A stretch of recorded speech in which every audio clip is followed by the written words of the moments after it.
ก่อนอื่นขอสบายดีก่อนเนาะสาวลาวทุกคนอยู่ทางในเลยอยู่ทางนอกเดินต่อไปสู้ต่อไปมื้อนี้อยากมาเว้าเรื่องการตัดสินใจของพวกเขาเฮ็ดสร้างแปลงประเทศชาติถ้าเขาตัดสินใจเลือกฝ่ายนี้แล้วฝ่ายคุณธรรมฝ่ายที่เขาจะสร้างฝ่ายที่เขาจะเปลี่ยนฝ่ายที่เขาจะแปลงฝ่ายที่เขาจะต่อสู้เขาบ่ต้องย่านมันอีกต่อไปเขาเฮ็ดวิดีโอออกมาเขาเฮ็ดวิดีโอออกมาแล้วมันจะโทรมาข่มขู่เขามันจะโทรมาบอกเขาว่าลึกทุกสิ่งทุกอย่างวิดีโอเขาบ่ฉะนั้นมันจะมีการบ่ดีที่จะเกิดขึ้นในโตเฮาน้ำโตเฮาและครอบครัวของพวกเฮาแล้วมันจะบอกว่าโอ้เฮาเฮ็ดบ่ดีเพราะว่ารัฐบาลมันจะเสียหน้าแม่นเพราะว่าความบ่ถูกต้องเฮาจึงออกมาเว้าอันนี้คือสิทธิเสรีภาพของพวกเขาสิทธิ์เว้าสิทธิ์ว่า freedom of speech freedom of expression สิทธิ์ของพวกเขาเว้าได้สิ่งที่มันบ่ถูกมันบ่ผิดไผเพราะว่ามันถูกต้องเหตุผลของมันมาแต่ใส่เฮาจึงเว้าเฮาจึงว่าเฮาเว้ามันก็ด้วยเหตุด้วยผลด้วยการเฮาอยากเปลี่ยนด้วยการเฮาอยากพัฒนาอยากช่วยเหลือคนของเฮาบ่อยากน้อยหน้าชาติใดถ้าเฮาตัดสินใจเฮ็ดวิดีโอออกมาเฮาต้องเฮ็ดให้มันแล้วเฮ็ดให้มันจบเฮ็ดเต็ม 100% เฮ็ดเพื่อความป้องกันตัวเฮาเองถึงแม้นมันจะมาขู่เฮาก็ต้องเฮ็ดออกมาอีกบอกมันให้ฮู้ว่าเฮาจะบ่หยุดเฮาจะบ่เซาเฮาเลือก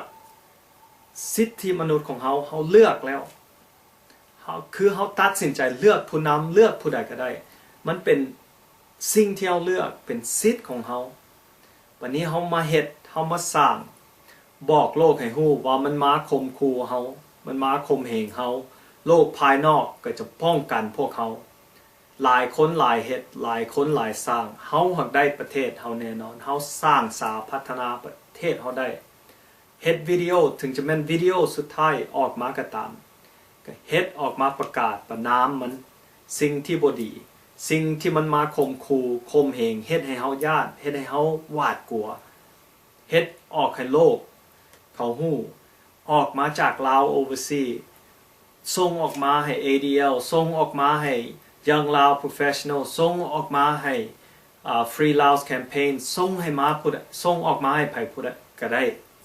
แต่ต้องส่งออกมาต้องเฮ็ดออกมาเพื่อความป้องกันและความอยู่รอดของพวกเจ้าประชาชนที่ฮู้ว่าผู้เดือดร้อนต้องซอยเหลือเจ้าต้องซอยรักษาเจ้าอย่าให้ผู้ใดเข้ามาใกล้เจ้าเด็ดขาดผู้ร้ายมันหักจะมาถ้ามันมาเขาก็ต้องมีอาวุธป้องกันตัวเองเพราะว่ามันจะมาฆ่ามาแกล้งเขาก็ต้องมีสิทธิ์ป้องกันอย่าให้มันมาฆ่าฝ่ายเขาลูกเดียวเขาสู้มันแบบนี้เขาเอามันเบิ่งดูเอามันคืนจากบาทเบิ่งดูบาท2 บาทเขามีไซส์ชนะดอกเอามันคืนความดีต้องชนะความบ่ดีธรรมะต้องชนะอธรรม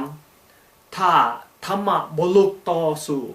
มันจะชนะได้แนวใดมันจะมีความชนะแนวใดเขาต้องลุกขึ้นสู้เขาเลือกฝ่ายนี้แล้วฝ่ายที่ดีฝ่ายมีคุณธรรมฝ่ายที่ถูกต้องแม้นเขาจะล้มรัฐบาลแน่นอนเขาจะเปลี่ยนแน่นอนเพราะว่ามันบ่ดีมันบ่ถูกต้องสำหรับคนเขาแล้ว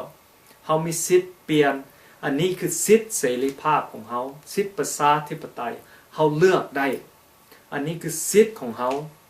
รัฐธรรมนูญเขาก็ตั้งใหม่ได้การเว้าการจาเป็นเพลงอย่างเขาก็เฮ็ดแต่งออกมาได้เป็นการ business การค้าการขายเรื่องการคิดปัญญาการคิดการเขียนเขาตั้งใหม่เบิดเขามาสร้างนำกันเขามาสร้างประเทศชาติเดี๋ยวนี้สร้างซอยเหลือกันคุ้มครองกันรักษากันเฮ็ดวิดีโอออกมาก็ตามแต่ หลายคนหลายเฮ็ดหลายคนหลายสร้างมันหักจับบ่ได้เบิดทุกคนป้องกันคนเฮาต้องอยู่รอดรักษาชีวิตของเฮาไว้ก่อนกฎที่หนึ่งของพวกเฮากฎสำคัญรักษาชีวิตไว้ฮู้รัฐธรรมนูญฮู้กฎหมายเพราะว่าเฮาจะใช้กฎหมายพร้อมเป็นอาวุธของเฮาแล้วเฮาก็ต้องมีอาวุธป้องกันตัวพร้อมมันจะมาใกล้พวกเฮาบ่ได้เฮาสู้บ่แม่นสู้กับรัฐบาลลาวเฮาสู้กับมาเฟียเฮาก็ต้องมีเลือดนักเลงในโตของเฮาก็เก่งในโตของเฮาป้องกันตัวเองรักษาตัวเองให้มันดีเป็นคนเก่งเป็นคนกล้าและคิดวิธีแก้ไขปัญหาเจ้าของบ่ต้องย่านมันอีกต่อไปรักษาเจ้าของเฮาได้ตัดสินใจแล้วเฮ็ดให้มันแล้วเฮ็ดให้มันละเอียดถึงแม้นเฮาเป็นหยังไปโลกเขาก็ฮู้เขาก็จะบอกเขาก็จะประนามเฮาก็มีสิทธิ์เปลี่ยนมันได้ชีวิตของเฮาขอมอบให้ชาติขอมอบให้ประชาชนลาวทุกคนให้มันจะเกิดอย่างขึ้นก็ให้มันเกิดมันชาตินี่แหละเฮาต้องเปลี่ยนชาติเฮาต้องปรับปรุงเฮาต้องแปลงให้มันงามเฮาบ่เสียไซอีกต่อไปคนลาวมีเดี๋ยวนี้เฮามีสิทธิ์ของเฮาเฮ็ดหยังก็ได้เฮ็ดมันออกมาใจกล้าเฮ็ดมันออกมาและเฮ็ดให้มันสุดเฮาฮู้ผู้ใดจะมาหาเฮาต้องตัดมันลงเอามันก่อนอย่าให้มันมาใกล้เฮาได้สู้ต่อไปเอากันเท่านี้ก่อนแล้วจังเว้ากันใหม่รักษาตัวรักษาสุขภาพให้มันดีพวกเขาต้องอยู่รอดเพราะว่าเขาเป็นคนลาวเขาเป็นคนเก่ง peace